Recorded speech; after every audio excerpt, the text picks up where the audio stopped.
بسم اللہ الرحمن الرحیم۔ السلام علیکم ناظرین۔ ایک یہودی نے اپنے بیٹے کو کہا جاؤ سودا لے آؤ، تو وہ گیا۔ لڑکا راستے سے گزر رہا تھا کہ اس کی نظر شہنشاہ حسن و جمال حضور نبی کریم صلی اللہ علیہ وآلہ وسلم پر پڑی، اور حضور کریم صلی اللہ علیہ وآلہ وسلم کی نظر بھی اس لڑکے پر پڑی۔ وہ وہیں بیٹھ گیا اور وہیں بیٹھا رہ گیا، اور دیر ہو گئی۔ وہ یہودی کبھی اندر جاتا کبھی باہر آتا کہ لڑکا کہاں رہ گیا، آیا نہیں ابھی تک۔ سورج غروب ہو گیا، مغرب کی نماز ہو گئی، شام کو گھر آ گیا۔ باپ نے پوچھا ارے ندان اتنی تاخیر کی؟ باپ بہت غصے میں کہ بڑا ندان اور پاگل ہے، میں نے کہا تھا جلدی آنا، تم اتنی دیر کر کے آئے ہو، اور تمہیں سودا لینے بھیجا تھا، تم خالی ہاتھ واپس آ گئے ہو، سودا کہاں ہے؟ بیٹا بولا سودا تو میں خرید چکا ہوں۔ باپ کیا پاگل آدمی ہو تم، میں نے تجھے سودا لینے بھیجا تھا، سودا تمہارے پاس ہے نہیں، اور کہتا ہے خرید چکا ہوں۔ بیٹا کہتا ہے بابا یقین کریں سودا خرید آیا ہوں۔ باپ بولا تو دکھا کہاں ہے؟ بیٹے نے کہا کاش تیرے پاس وہ آنکھ ہوتی تو تجھے دکھاتا میرا سودا کیا ہے۔ میرے بابا میں تمہیں کیا بتاؤں میں کیا سودا خرید لایا ہوں۔ باپ نے بولا چل چھوڑ رہنے دو۔ وہ لڑکا روز حضور نبی کریم صلی اللہ علیہ وآلہ وسلم کی خدمت میں بیٹھنے لگا۔ وہ یہودی کا اکلوتا بیٹا تھا، بہت پیارا تھا اسے، اس لیے یہودی نے اسے کچھ نہ کہا۔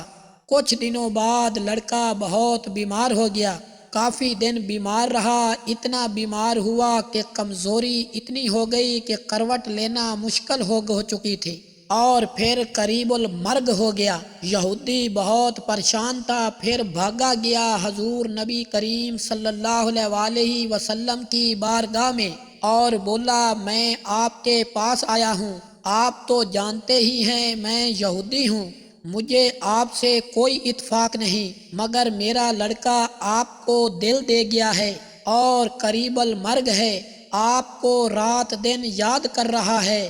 کیا ممکن ہے آپ اپنے اس دشمن کے گھر آ کر اپنے عاشق کو ایک نظر دیکھنا پسند کرو گے؟ کیا یہ آرزو پوری ہو جائے گی؟ وہ مرنے سے پہلے آپ صلی اللہ علیہ وآلہ وسلم کا دیدار کر لے، وہ کسی اور چیز کی آرزو نہیں کر رہا۔ آپ صلی اللہ علیہ وآلہ وسلم نے یہ نہیں فرمایا میں جاؤں گا یا نہیں جاؤں گا، آپ صلی اللہ علیہ وآلہ وسلم نے فرمایا ابو بکر اٹھو، عمر اٹھو، علی چلو، چلے عثمان آؤ، باقی بھی جو سب ہیں چلیں، آپ کے عاشق کا دیدار ہم بھی کریں۔ اپنا دیدار اسے دیتے ہیں، آخری لمحہ ہے، آنکھیں بند کرنے سے پہلے اسے ہم کچھ دینا چاہتے ہیں، چلو چلتے ہیں۔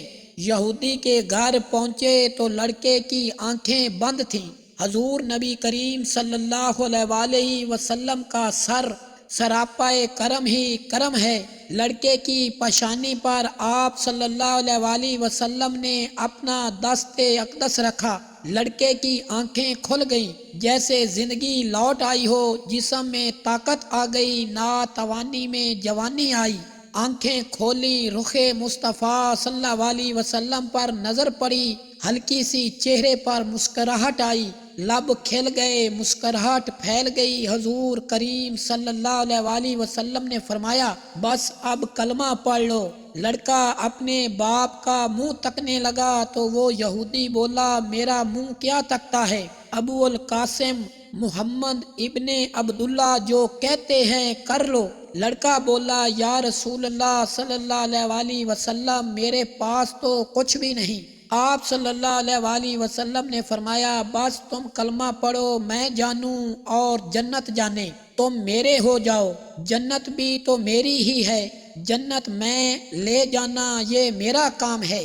لڑکے نے کلمہ پڑھا، جب اس کے منہ سے نکلا محمد الرسول اللہ صلی اللہ علیہ وسلم، روح باہر نکل گئی، کلمے کے نور اندر چلا گیا، آنکھیں بند ہوئیں، لب خاموش ہوئے۔ اس لڑکے کا باپ وہ یہودی بولا محمد صلی اللہ علیہ وآلہ وسلم میں اور آپ دونوں مخالف ہیں، اس لیے یہ لڑکا اب میرا نہیں رہا، اب یہ اسلام کی مقدس امانت ہے۔ کاشانہ نبوت سے اس کا جنازہ اٹھے تب ہی اس کی عزت ہے، لے جاؤ اس کو۔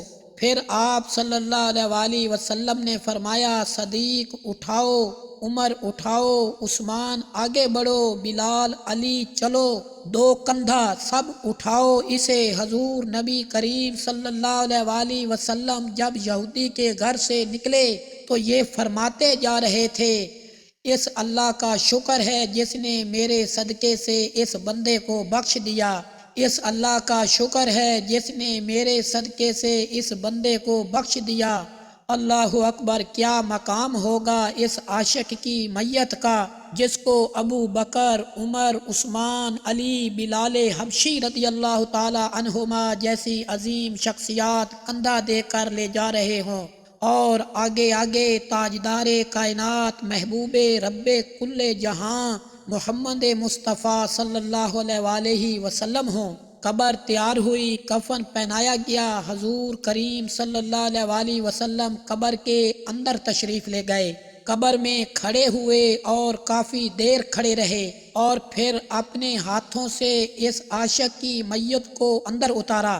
آپ صلی اللہ علیہ وآلہ وسلم قبر کے اندر پنجوں کے بل چل رہے تھے، مکمل پاؤں مبارک نہیں رکھ رہے تھے۔ کافی دیر کے بعد آپ صلی اللہ علیہ وآلہ وسلم قبر سے باہر آئے تو چہرہ انور پر تھوڑی زردی چھائی تھی، تھکن محسوس ہوئی۔ صحابہ کرام رضوان اللہ تعالی اجمعین پوچھتے ہیں، یا رسول اللہ صلی اللہ علیہ وآلہ وسلم یہ کیا ماجرا ہے؟ پہلے تو یہ بتائیے آپ صلی اللہ علیہ وآلہ وسلم نے قبر میں پاؤں مبارک مکمل کیوں نہیں رکھا؟ آپ صلی اللہ علیہ وآلہ وسلم پنجوں کے بل کیوں چلتے رہے؟ تو کریم آقا صلی اللہ علیہ وآلہ وسلم نے فرمایا، قبر کے اندر بے پناہ فرشتے آئے ہوئے تھے، اس لیے مجھے جہاں جگہ ملتی تھی میں پنجہ ہی رکھتا تھا، پاؤں رکھنے کی جگہ نہیں تھی۔ میں نہیں چاہتا تھا کسی فرشتے کے پاؤں پر میرا پاؤں آ جائے۔ پھر صحابہ نے پوچھا، آپ صلی اللہ علیہ وآلہ وسلم کی اندر کیوں گئے؟